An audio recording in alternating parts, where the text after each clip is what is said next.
ਸਤਿ ਸ੍ਰੀ ਅਕਾਲ। ਸਾਹਿਤਕ ਸੱਥ ਚੈਨਲ 'ਤੇ ਆਪ ਜੀ ਦਾ ਸਵਾਗਤ। ਮੈਂ ਹਾਂ ਹਰਮੀਤ ਕੌਰ।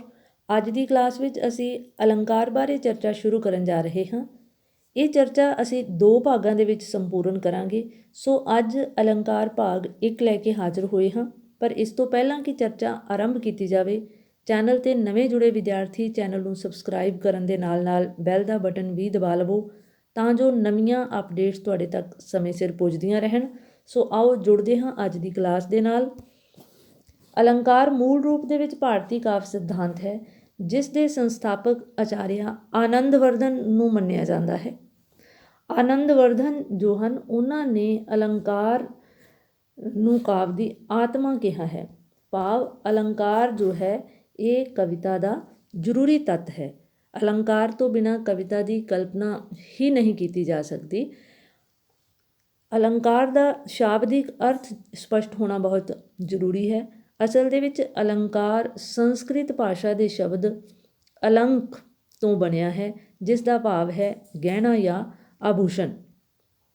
ਭਾਵ ਜਿਸ ਤਰ੍ਹਾਂ ਮਨੁੱਖੀ ਸਮਾਜ ਦੇ ਵਿੱਚ ਰਹਿੰਦਿਆਂ ਹੋਇਆਂ ਮਨੁੱਖ ਆਪਣੇ ਸੁਹਜ ਨੂੰ, ਆਪਣੇ ਸੁਹੱਪਣ ਨੂੰ ਵਧਾਉਣ ਦੇ ਲਈ ਗਹਿਣਿਆਂ ਦੀ ਵਰਤੋਂ ਕਰਦਾ ਹੈ, ਠੀਕ ਇਸੇ ਤਰ੍ਹਾਂ ਕਵੀ ਜੋ ਹੈ ਆਪਣੀ ਕਵਿਤਾ ਦੇ ਕਾਵ ਸੁਹਜ ਨੂੰ ਵਧਾਉਣ ਦੇ ਲਈ ਅਲੰਕਾਰਾਂ ਦੀ ਵਰਤੋਂ ਕਰਦਾ ਹੈ। ਭਾਵ ਕਵੀ ਜਿਨ੍ਹਾਂ ਸਾਧਨਾਂ ਰਾਹੀਂ ਆਪਣੀ ਗੱਲ ਨੂੰ ਸੁੰਦਰ ਬਣਾ ਕੇ ਪੇਸ਼ ਕਰਨ ਦਾ ਯਤਨ ਕਰਦਾ ਹੈ, ਉਸ ਨੂੰ ਅਲੰਕਾਰ ਕਿਹਾ ਜਾਂਦਾ ਹੈ। ਔਰ ਅਲੰਕਾਰਾਂ ਦੀ ਵਰਤੋਂ ਕਵਿਤਾ ਵਿੱਚ ਵਧੇਰੇ ਹੁੰਦੀ ਹੈ, ਵਾਰਤਕ ਵਿੱਚ ਘੱਟ ਹੁੰਦੀ ਹੈ। ਹਾਲਾਂਕਿ ਗੁਰਬਖਸ਼ ਸਿੰਘ ਪ੍ਰੀਤਲੜੀ ਦੀ ਵਾਰਤਕ ਵੀ ਅਲੰਕ੍ਰਿਤ ਵਾਰਤਕ ਕਹੀ ਜਾਂਦੀ ਹੈ, ਪਰ ਸਾਰੇ ਵਾਰਤਕਕਾਰ ਜਿਹੜੇ ਨੇ ਉਹ ਅਲੰਕਾਰਾਂ ਦੀ ਵਰਤੋਂ ਨਹੀਂ ਕਰਦੇ ਆਪਣੀ ਵਾਰਤਕ ਦੇ ਵਿੱਚ। ਸੋ ਇਹ ਸਪਸ਼ਟ ਹੈ ਕਿ ਅਲੰਕਾਰਾਂ ਦੀ ਵਰਤੋਂ ਕਵਿਤਾ ਦੇ ਵਿੱਚ ਵਧੇਰੇ ਕੀਤੀ ਜਾਂਦੀ ਹੈ ਅਤੇ ਵਾਰਤਕ ਦੇ ਵਿੱਚ ਘੱਟ ਕੀਤੀ ਜਾਂਦੀ ਹੈ। ਔਰ ਅਲੰਕਾਰਾਂ ਦੀ ਵਰਤੋਂ ਜੋ ਹੈ ਕਵਿਤਾ ਦੇ ਵਿੱਚ ਕਿਉਂ ਕੀਤੀ ਜਾਂਦੀ ਹੈ?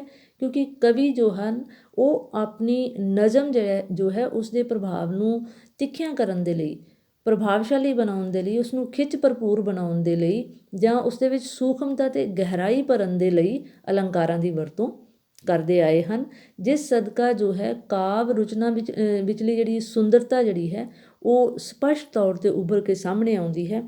ਪਰ ਜੇਕਰ ਅਸੀਂ ਅਲੰਕਾਰਾਂ ਦੀ ਜ਼ਰੂਰਤ ਤੋਂ ਜ਼ਿਆਦਾ ਕਵਿਤਾ ਦੇ ਵਿੱਚ ਵਰਤੋਂ ਕਰਾਂਗੇ ਤਾਂ ਉਹ ਵੀ ਜ਼ਿਆਦਾ ਪ੍ਰਭਾਵਸ਼ਾਲੀ ਨਜ਼ਰ ਨਹੀਂ ਆਉਂਦੀ। ਕਿਉਂਕਿ ਜਿਸ ਤਰ੍ਹਾਂ ਮਨੁੱਖ ਜੇਕਰ ਗਹਿਣਿਆਂ ਦੀ ਜ਼ਰੂਰਤ ਤੋਂ ਜ਼ਿਆਦਾ ਵਰਤੋਂ ਕਰੇਗਾ ਤਾਂ ਉਹਦਾ ਸੁਹੱਪਣ ਵਧਣ ਦੀ ਬਜਾਏ ਘੱਟ ਜਾਂਦਾ ਹੈ। ਜਿਵੇਂ ਔਰਤ ਵੀ ਆਪਣੇ ਸੁਹੱਪਣ ਨੂੰ ਵਧਾਉਣ ਲਈ ਗਹਿਣਿਆਂ ਦੀ ਵਰਤੋਂ ਕਰਦੀ ਹੈ, ਮਰਦ ਵੀ ਕਰਦੇ ਆਏ ਹਨ। ਇੱਥੋਂ ਤੱਕ ਕਿ ਪਸ਼ੂਆਂ ਨੂੰ ਵੀ ਗਹਿਣਿਆਂ ਦੇ ਨਾਲ ਸਜਾਇਆ ਜਾਂਦਾ ਹੈ। ਜਿਵੇਂ ਪਸ਼ੂਆਂ ਦੇ ਗਲਾਂ ਦੇ ਵਿੱਚ ਗਾਨੀਆਂ ਜਾਂ ਘੁੰਗਰੂ ਪਾਏ ਜਾਂਦੇ ਹਨ, ਪੈਰਾਂ ਦੇ ਵਿੱਚ ਝਾਂਜਰਾਂ ਵੀ ਪਾਈਆਂ ਜਾਂਦੀਆਂ ਹਨ। ਠੀਕ ਇਸੇ ਤਰ੍ਹਾਂ ਜੇਕਰ ਮਨੁੱਖ ਜੋ ਹੈ ਆਪਣੇ ਸਰੀਰ ਦੇ ਉੱਤੇ ਗਹਿਣਿਆਂ ਦੀ ਵਰਤੋਂ ਜ਼ਰੂਰਤ ਤੋਂ ਜ਼ਿਆਦਾ ਕਰੇਗਾ ਤਾਂ ਉਹ ਸੋਝ ਨੂੰ ਵਧਾਉਣ ਦੀ ਬਜਾਏ ਘਟਾ ਦਿੰਦੇ ਹਨ। ਠੀਕ ਇਸੇ ਤਰ੍ਹਾਂ ਕਵਿਤਾ ਦੇ ਵਿੱਚ ਵੀ ਜੇਕਰ ਕਵੀ ਅਲੰਕਾਰਾਂ ਦੀ ਵਰਤੋਂ ਜ਼ਿਆਦਾ ਕਰੇਗਾ ਤਾਂ ਉਸ ਕਵਿਤਾ ਦਾ ਕਾਵਿ ਸੋਝ ਵਧਣ ਦੀ ਬਜਾਏ ਘਟ ਜਾਂਦਾ ਹੈ। ਜਿਵੇਂ ਉਦਾਹਰਣ ਵਜੋਂ ਅਸੀਂ ਲੈ ਸਕਦੇ ਹਾਂ ਕਿ ਇੱਕ ਕਾਵਿ ਟੋਟਾ ਹੈ, ਖੜਗ ਸਿੰਘ ਕੇ ਖੜਕਨੇ ਸੇ ਖੜਕਤੀ ਹੈ ਖਿੜਕੀਆਂ, ਖਿੜਕੀਓਂ ਕੇ ਖੜਕਨੇ ਸੇ ਖੜਕਤਾ ਹੈ ਖੜਗ ਸਿੰਘ। ਤਾਂ ਇੱਥੇ ਖੜਗ, ਖੜਗ, ਖੜਗ ਯਾਨੀ ਕਿ ਇਹ ਸ਼ਬਦ ਜਿਹੜਾ ਹੈ ਉਹ ਜ਼ਰੂਰਤ ਤੋਂ ਜ਼ਿਆਦਾ ਵਰਤੋਂ ਕਰਨ ਸਦਕਾ ਉਹ ਨਿਰਾਰਥਕ ਹੋ ਗਿਆ ਹੈ, ਉਸਨੇ ਕਵਿਤਾ ਦੇ ਪ੍ਰਭਾਵ ਨੂੰ ਖਤਮ ਕਰ ਦਿੱਤਾ ਹੈ।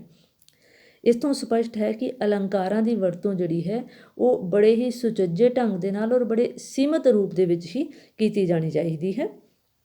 ਅਲੰਕਾਰਾਂ ਬਾਰੇ ਵੱਖ-ਵੱਖ ਵਿਦਵਾਨਾਂ ਨੇ ਪਰਿਭਾਸ਼ਾਵਾਂ ਵੀ ਦਿੱਤੀਆਂ ਹਨ। ਸੰਸਕ੍ਰਿਤ ਆਚਾਰਿਆ ਜੋ ਹਨ ਉਹਨਾਂ ਨੇ ਅਲੰਕਾਰ ਦੀ ਪਰਿਭਾਸ਼ਾ ਦਿੰਦੇ ਹੋਏ ਲਿਖਿਆ ਹੈ ਕਿ ਅਲੰਕਰੋਤੀ ਇਤੀ ਅਲੰਕਾਰ। ਭਾਵ ਜੋ ਸਜਾਉਂਦਾ ਹੈ ਉਹੀ ਅਲੰਕਾਰ ਹੈ। ਅਲੰਕਾਰ ਜੋ ਹੈ ਉਹ ਕਵਿਤਾ ਦੀ ਸਜਾਵਟ ਕਰਦਾ ਹੈ।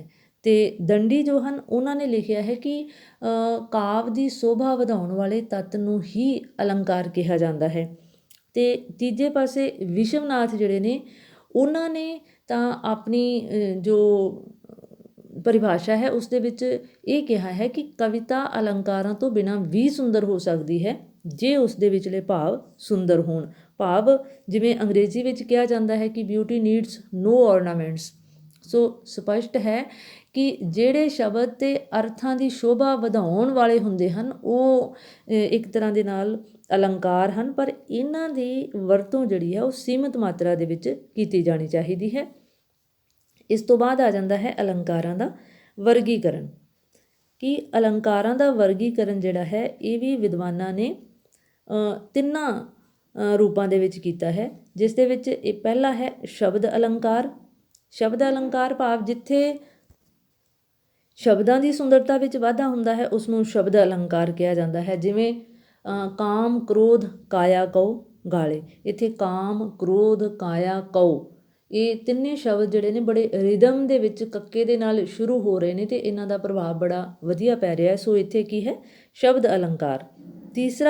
ਦੂਸਰਾ ਜੋ ਹੈ ਉਹ ਅਰਥ ਅਲੰਕਾਰ ਭਾਵ ਜਿੱਥੇ ਅਰਥਾਂ ਦੀ ਖੂਬੀ ਜਾਂ ਸੁੰਦਰਤਾ ਵਿੱਚ ਵਾਧਾ ਹੁੰਦਾ ਹੈ ਉਸ ਨੂੰ ਅਰਥ ਅਲੰਕਾਰ ਕਿਹਾ ਜਾਂਦਾ ਹੈ। ਜਿਵੇਂ ਮੁਖੜਾ ਚਮਕੇ ਚੰਦ ਭਾਵ ਮੁਖੜਾ ਜੋ ਹੈ ਉਹ ਉਸ ਚੰਦ ਵਰਗਾ ਚਮਕ ਰਿਹਾ ਹੈ, ਮੁਖੜੇ ਨੂੰ ਚੰਦ ਵਰਗਾ ਕਿਹਾ ਗਿਆ ਹੈ। ਸੋ ਇੱਥੇ ਕੀ ਹੈ, ਅਰਥ ਅਲੰਕਾਰ। ਇਹਦੇ ਵਿੱਚੋਂ ਮੁਖੜੇ ਦੇ ਵਿੱਚੋਂ ਚੰਦ ਨਜ਼ਰ ਆ ਰਿਹਾ ਹੈ, ਇੱਥੇ ਕੀ ਹੈ, ਅਰਥ ਅਲੰਕਾਰ। ਅਤੇ ਤੀਸਰਾ ਹੈ ਸ਼ਬਦਾਰਥ ਅਲੰਕਾਰ ਭਾਵ ਜਿੱਥੇ ਸ਼ਬਦ ਅਤੇ ਅਰਥ ਦੋਹਾਂ ਦੀ ਖੂਬਸੂਰਤੀ ਵਿੱਚ ਵਾਧਾ ਹੁੰਦਾ ਹੈ ਉਸ ਨੂੰ ਸ਼ਬਦਾਰਥ ਅਲੰਕਾਰ ਕਿਹਾ ਜਾਂਦਾ ਹੈ। ਜਿਵੇਂ ਮਿਟੀ ਧੁੰਦ ਜਗ ਚਾਨਣ ਹੋਇਆ, ਯਾਨੀ ਕਿ ਸਤਿਗੁਰ ਨਾਨਕ ਪ੍ਰਗਟਿਆ ਮਿਟੀ ਧੁੰਦ ਜਗ ਚਾਨਣ ਹੋਇਆ। ਇੱਥੇ ਮਿਟੀ ਧੁੰਦ ਜਗ ਚਾਨਣ ਹੋਇਆ, ਇੱਥੇ ਸ਼ਬਦ ਅਲੰਕਾਰ ਵੀ ਹੈ, ਸ਼ਬਦਾਂ ਦਾ ਵੀ ਬੜਾ ਸੋਹਣਾ ਵਰਤੋਂ ਹੋਈ ਹੈ ਅਤੇ ਅਰਥ ਅਲੰਕਾਰ ਵੀ ਹੈ ਕਿ ਮਿਟੀ ਧੁੰਦ ਜਗ ਚਾਨਣ ਹੋਇਆ, ਯਾਨੀ ਕਿ ਗਿਆਨ ਸਦਕਾ ਜੋ ਹੈ ਅਗਿਆਨਤਾ ਦੀ ਧੁੰਦ ਮਿਟ ਗਈ ਅਤੇ ਗਿਆਨ ਦਾ ਚਾਨਣ ਜੋ ਹੈ ਉਹ ਚਾਰ ਚੁਫੇਰੇ ਫੈਲ ਗਿਆ। ਅਗਿਆਨਤਾ ਰੂਪੀ ਧੁੰਦ ਦੇ ਮਿਟਣ ਦੇ ਨਾਲ, ਅਗਿਆਨਤਾ ਰੂਪੀ ਧੁੰਦ ਦੇ ਮਿਟਣ ਦੇ ਨਾਲ ਜੋ ਹੈ ਉਹ ਗਿਆਨ ਦਾ ਚਾਨਣ ਫੈਲ ਗਿਆ ਹੈ। ਇੱਥੇ ਸ਼ਬਦ ਅਤੇ ਅਰਥ ਦੋਵੇਂ ਸ਼ਬਦਾਰਥ ਅਲੰਕਾਰ ਦੀ ਵਰਤੋਂ ਹੋਈ ਹੈ। ਇਸ ਤੋਂ ਬਾਅਦ ਆ ਜਾਂਦਾ ਹੈ ਅਲੰਕਾਰਾਂ ਦੀਆਂ ਕਿਸਮਾਂ। ਕਿ ਅਲੰਕਾਰਾਂ ਦੀਆਂ ਕਿੰਨੀਆਂ ਕਿਸਮਾਂ ਹਨ। ਹਾਲਾਂਕਿ ਅਲੰਕਾਰਾਂ ਦੀਆਂ ਬਹੁਤ ਸਾਰੀਆਂ ਕਿਸਮਾਂ ਹਨ, ਪਰ ਸਿਲੇਬਸ ਦੇ ਵਿੱਚ ਜੋ BA ਭਾਗ ਦੂਜਾ ਦੇ ਸਿਲੇਬਸ ਦੇ ਵਿੱਚ ਹਨ ਉਹ ਸਿਰਫ 9 ਕਿਸਮਾਂ ਹੀ ਸ਼ਾਮਿਲ ਕੀਤੀਆਂ ਗਈਆਂ ਹਨ, ਜਿਨ੍ਹਾਂ ਦੇ ਵਿੱਚੋਂ ਹੈ ਉਪਮਾ ਅਲੰਕਾਰ, ਰੂਪਕ ਅਲੰਕਾਰ, ਦ੍ਰਿਸ਼ਟਾਂਤ ਅਲੰਕਾਰ, ਵਿਰੋਧੀ ਅਲੰਕਾਰ, ਅਨੁਪ੍ਰਾਸ ਅਲੰਕਾਰ, ਵਿਕਰੋਕਤੀ, ਪ੍ਰੌਢੋਕਤੀ, ਲੇਸ਼ ਅਤੇ ਲੋਕੋਕਤੀ ਅਲੰਕਾਰ। ਇਹਨਾਂ 9 ਦੇ 9 ਅਲੰਕਾਰਾਂ ਬਾਰੇ ਚਰਚਾ ਜੋ ਹੈ ਵਿਸਤਾਰ ਦੇ ਵਿੱਚ ਕੀਤੀ ਜਾਵੇਗੀ, ਪਰ ਅੱਜ ਦੀ ਵੀਡੀਓ ਦੇ ਵਿੱਚ ਅਸੀਂ ਸਿਰਫ 2 ਅਲੰਕਾਰ ਹੀ ਲਵਾਂਗੇ, ਉਪਮਾ ਅਲੰਕਾਰ ਅਤੇ ਰੂਪਕ ਅਲੰਕਾਰ, ਅਤੇ ਬਾਕੀ ਅਲੰਕਾਰ ਜੋ ਹਨ ਉਹਨਾਂ ਨੂੰ ਭਾਗ 2 ਦੇ ਵਿੱਚ ਅਸੀਂ ਲੈ ਕੇ ਹਾਜ਼ਰ ਹੋਵਾਂਗੇ। ਉਪਮਾ ਅਲੰਕਾਰ, ਇਹ ਸਪਸ਼ਟ ਹੋਣਾ ਜ਼ਰੂਰੀ ਹੈ ਕਿ ਉਪਮਾ ਅਲੰਕਾਰ ਕੀ ਹੈ। ਸਭ ਤੋਂ ਪਹਿਲਾਂ ਤਾਂ ਉਪਮਾ ਅਲੰਕਾਰ ਜੋ ਹੈ ਉਹ ਇੱਕ ਅਰਥ ਅਲੰਕਾਰ ਹੈ। ਜਿਵੇਂ ਅਸੀਂ ਸ਼ਬਦ ਅਰਥ ਅਤੇ ਸ਼ਬਦਾਰਥ 3 ਤਰ੍ਹਾਂ ਦੇ ਅਲੰਕਾਰਾਂ ਦਾ ਵਰਗੀਕਰਨ ਕੀਤਾ ਹੈ, ਸੋ ਉਪਮਾ ਅਲੰਕਾਰ ਕਿਹੜਾ ਹੈ, ਅਰਥ ਅਲੰਕਾਰ ਹੈ, ਜਿੱਥੇ ਅਰਥਾਂ ਦੇ ਵਿੱਚ ਖੂਬੀ ਪੈਦਾ ਹੁੰਦੀ ਹੈ। ਇਹ ਅਲੰਕਾਰ ਅਰਥਾਂ ਦੇ ਵਿੱਚ ਖੂਬੀ ਪੈਦਾ ਕਰਦਾ ਹੈ। ਇਸ ਨੂੰ ਉਰਦੂ ਫਾਰਸੀ ਦੇ ਵਿੱਚ ਤਸ਼ਬੀਹ ਵੀ ਕਿਹਾ ਜਾਂਦਾ ਹੈ। ਸੋ ਇਹ ਅਲੰਕਾਰ ਜੋ ਹੈ ਇਸ ਦੀ ਪੰਜਾਬੀ ਕਾਵਿ ਖੇਤਰ ਦੇ ਵਿੱਚ ਬਹੁਤ ਜ਼ਿਆਦਾ ਮਹੱਤਤਾ ਹੈ। ਉਪਮਾ ਅਲੰਕਾਰ ਦੀ ਪਰਿਭਾਸ਼ਾ ਹੈ ਕਿ ਕਵਿਤਾ ਵਿੱਚ ਜਦੋਂ ਕਿਸੇ ਵਸਤੂ ਨੂੰ ਸਾਂਝੇ ਗੁਣਾਂ ਕਰਕੇ ਦੂਜੇ ਵਰਗੀ ਦੱਸਿਆ ਜਾਵੇ ਉੱਥੇ ਉਪਮਾ ਅਲੰਕਾਰ ਹੁੰਦਾ ਹੈ। ਉਪਮਾ ਅਲੰਕਾਰ ਦੀ ਸਭ ਤੋਂ ਵੱਡੀ ਪਹਿਚਾਣ ਇਹ ਹੈ ਕਿ ਇਹਦੇ ਵਿੱਚ ਜਿਉਂ, ਜਿਵੇਂ ਜਾਂ ਵਰਗੀ ਸ਼ਬਦਾਂ ਦੀ ਜਿਹੜੀ ਵਰਤੋਂ ਹੁੰਦੀ ਹੈ, ਸੋ ਉਹ ਸਪਸ਼ਟ ਹੋ ਜਾਂਦਾ ਹੈ ਕਿ ਉੱਥੇ ਉਪਮਾ ਅਲੰਕਾਰ ਹੈ। ਉਦਾਹਰਣ ਵਜੋਂ ਨਾਜ਼ੁਕ ਪੈਰ ਗੁਲਾਬ ਸੱਸੀ ਦੇ ਮਹਿੰਦੀ ਨਾਲ ਸ਼ਿੰਗਾਰੇ, ਬਾਲੂ ਰੇਤ ਤਪੇ ਵਿੱਚ ਥਲਦੇ ਜਿਉਂ ਜੌਂ ਭੁੰਨਣ ਪਠਿਆਰੇ। ਇੱਥੇ ਕਵੀ ਹਾਸ਼ਮ ਸ਼ਾਹ ਨੇ ਸੱਸੀ ਦੇ ਪੈਰਾਂ ਦੀ ਨਜ਼ਾਕਤ ਨੂੰ ਨਾਜ਼ੁਕ ਦੱਸਿਆ ਹੈ। ਸੱਸੀ ਦੇ ਪੈਰਾਂ ਨੂੰ ਕਿਹੋ ਜਿਹੇ, ਗੁਲਾਬ ਦੇ ਫੁੱਲਾਂ ਵਰਗੇ, ਭਾਵ ਸੱਸੀ ਦੇ ਪੈਰਾਂ ਦੀ ਨਜ਼ਾਕਤ ਨੂੰ ਗੁਲਾਬ ਦੇ ਫੁੱਲਾਂ ਜਿਹੀ ਦੱਸਿਆ ਹੈ। ਅਤੇ ਬਾਲੂ ਰੇਤ ਤਪੇ ਵਿੱਚ ਥਲਦੇ, ਅਤੇ ਬਾਲੂ ਰੇਤ ਜਿਹੜੀ ਆ ਉਹ ਥਲ ਮਰੁਸਥਲ ਦੇ ਵਿੱਚ ਇਸ ਤਰ੍ਹਾਂ ਤਪ ਰਹੀ ਹੈ ਜਿਵੇਂ ਭਠਿਆਰਨ ਭੱਠੀ 'ਤੇ ਜੌਂ ਭੁੰਨਣ ਦੇ ਲਈ ਰੇਤ ਜਿਹੜੀ ਤਪਾਉਂਦੀ ਹੈ। ਸੋ ਇੱਥੇ ਬਾਲੂ ਰੇਤ ਜਿਹੜੀ ਹੈ ਉਹ ਕਿਸ ਤਰ੍ਹਾਂ ਤਪ ਰਹੀ ਹੈ, ਭਠਿਆਰਨ ਦੀ ਭੱਠੀ ਦੀ ਰੇਤ ਵਾਂਗ ਉਸ ਦੇ ਵਿੱਚ ਸੱਸੀ ਦੇ ਪੈਰ ਕਿਸ ਤਰ੍ਹਾਂ ਭੁੱਜ ਰਹੇ ਹਨ, ਜੌਂ ਦੇ ਦਾਣਿਆਂ ਵਰਗੇ। ਸੋ ਇੱਥੇ ਸਪਸ਼ਟ ਹੈ ਕਿ ਸੱਸੀ ਦੇ ਗੁਲਾਬ ਜਿਹੇ ਫੁੱਲਾਂ ਵਰਗੇ ਨਾਜ਼ੁਕ ਪੈਰ ਤੱਤੀ ਰੇਤ ਦੇ ਵਿੱਚ ਜੌਆਂ ਵਾਂਗ ਪੁੱਜ ਰਹੇ ਹਨ। ਸੋ ਇੱਥੇ ਕੀ ਹੈ, ਉਪਮਾ ਅਲੰਕਾਰ। ਜਾਂ ਅਗਲਾ ਇੱਕ ਹੋਰ ਉਦਾਹਰਣ ਹੈ ਕਿ ਬਚਪਨ ਜਿਹੀ ਪਿਆਰੀ, ਜੌਬਨ ਜਿਹੀ ਨਸ਼ੀਲੀ, ਸਰਗੀ ਦੀ ਪਾਉਣ ਵਰਗੀ ਲੜਕੀ ਦੀ ਯਾਦ ਆਵੇ। ਕਿਉਂਕਿ ਪਹਿਲਾਂ ਹੀ ਦੱਸਿਆ ਹੈ ਕਿ ਜਿਵੇਂ, ਜਿਉਂ, ਵਰਗਾ। ਸੋ ਇੱਥੇ ਜਿਹਾ ਸ਼ਬਦ ਜਿਹੜਾ ਹੈ ਵਰਤਿਆ ਗਿਆ ਹੈ ਕਿ ਬਚਪਨ ਜਿਹੀ ਪਿਆਰੀ, ਕਿ ਲੜਕੀ ਦੀ ਯਾਦ ਕਿਸ ਤਰ੍ਹਾਂ ਦੀ ਹੈ, ਬਚਪਨ ਵਰਗੀ ਪਿਆਰੀ ਹੈ, ਜੌਬਨ ਜਿਹੀ ਨਸ਼ੀਲੀ ਹੈ। ਸੋ ਇੱਥੇ ਕੀ ਹੈ, ਉਪਮਾ ਅਲੰਕਾਰ। ਇਸ ਤੋਂ ਬਾਅਦ ਆ ਜਾਂਦਾ ਹੈ ਰੂਪਕ ਅਲੰਕਾਰ। ਹੁਣ ਰੂਪਕ ਅਲੰਕਾਰ ਜੋ ਹੈ ਇਹਦਾ ਵੀ ਮੁਹਾਂਦਰਾ ਜੋ ਹੈ ਉਹ ਲਗਭਗ ਉਪਮਾ ਅਲੰਕਾਰ ਵਰਗਾ ਹੀ ਹੈ, ਪਰ ਇਹਦੇ ਵਿੱਚ ਫਰਕ ਕੀ ਹੈ ਕਿ ਇਸ ਅਲੰਕਾਰ ਨੂੰ ਜੋ ਹੈ ਉਰਦੂ ਫਾਰਸੀ ਦੇ ਵਿੱਚ ਕੀ ਕਿਹਾ ਜਾਂਦਾ ਹੈ, ਇਸ਼ਤਿਆਰਾ। ਇਸ਼ਤਿਆਰਾ। ਔਰ ਇਹ ਵੀ ਇੱਕ ਮਹੱਤਵਪੂਰਨ ਅਲੰਕਾਰ ਹੈ। ਇਸ ਦੀ ਪਰਿਭਾਸ਼ਾ ਹੈ ਕਿ ਕਵਿਤਾ ਵਿੱਚ ਜਿੱਥੇ ਸਾਂਝੇ ਗੁਣਾਂ ਕਰਕੇ ਇੱਕ ਚੀਜ਼ ਨੂੰ ਦੂਜੇ ਨਾਲ ਟਾਕਰਾ ਕਰਨ ਦੀ ਥਾਂ ਪਹਿਲੀ ਦਾ ਰੂਪ ਹੀ ਮੰਨ ਲਿਆ ਜਾਵੇ। ਉਪਮਾ ਅਲੰਕਾਰ ਦੇ ਵਿੱਚ ਤਾਂ ਇਹ ਹੈ ਕਿ ਇੱਕ ਨੂੰ ਦੂਜੇ ਵਰਗਾ ਦੱਸਿਆ ਜਾਵੇ, ਐਗਜ਼ਾਮਪਲ ਦੇ ਕੇ, ਉੱਥੇ ਉਪਮਾ ਅਲੰਕਾਰ ਹੈ। ਪਰ ਰੂਪਕ ਅਲੰਕਾਰ ਦੇ ਵਿੱਚ ਇੱਕ ਚੀਜ਼ ਨੂੰ ਟਾਕਰਾ ਨਹੀਂ ਕਰਨਾ, ਬਲਕਿ ਉਸ ਨੂੰ ਦੂਜੇ ਪਹਿਲੇ ਦਾ ਰੂਪ ਹੀ ਮੰਨ ਲੈਣਾ ਹੈ, ਤਾਂ ਉੱਥੇ ਕਿਹੜਾ ਅਲੰਕਾਰ ਹੈ, ਰੂਪਕ ਅਲੰਕਾਰ। ਜਿਵੇਂ ਉਦਾਹਰਨ ਵਜੋਂ ਨੇ ਕਿ ਨੈਣ ਤੇਰੇ ਨੇ ਰਸ ਭਰੇ ਮੇਵੇ, ਬੋਲ ਤੇਰੇ ਨੇ ਖੰਡ ਦੀਆਂ ਡਲੀਆਂ। ਸੋ ਇੱਥੇ ਨੈਣਾ ਨੂੰ ਜੋ ਹੈ ਰਸ ਭਰੇ ਮੇਵੇ ਕਿਹਾ ਗਿਆ ਹੈ ਔਰ ਬੋਲਾਂ ਨੂੰ ਖੰਡ ਦੀਆਂ ਡਲੀਆਂ ਮੰਨ ਲਿਆ ਗਿਆ ਹੈ। ਭਾਵ ਨੈਣਾ ਨੂੰ ਰਸ ਭਰੇ ਮੇਵੇ ਦਾ ਰੂਪ ਮੰਨ ਲਿਆ ਗਿਆ ਹੈ ਅਤੇ ਬੋਲਾਂ ਦੀ ਮਿਠਾਸ ਜਿਹੜੀ ਹੈ ਉਹ ਖੰਡ ਦੀਆਂ ਡਲੀਆਂ ਦਾ ਰੂਪ ਧਾਰਨ ਕਰ ਗਈ ਹੈ। ਸੋ ਇੱਥੇ ਕੀ ਹੈ, ਰੂਪਕ ਅਲੰਕਾਰ। ਦੂਸਰਾ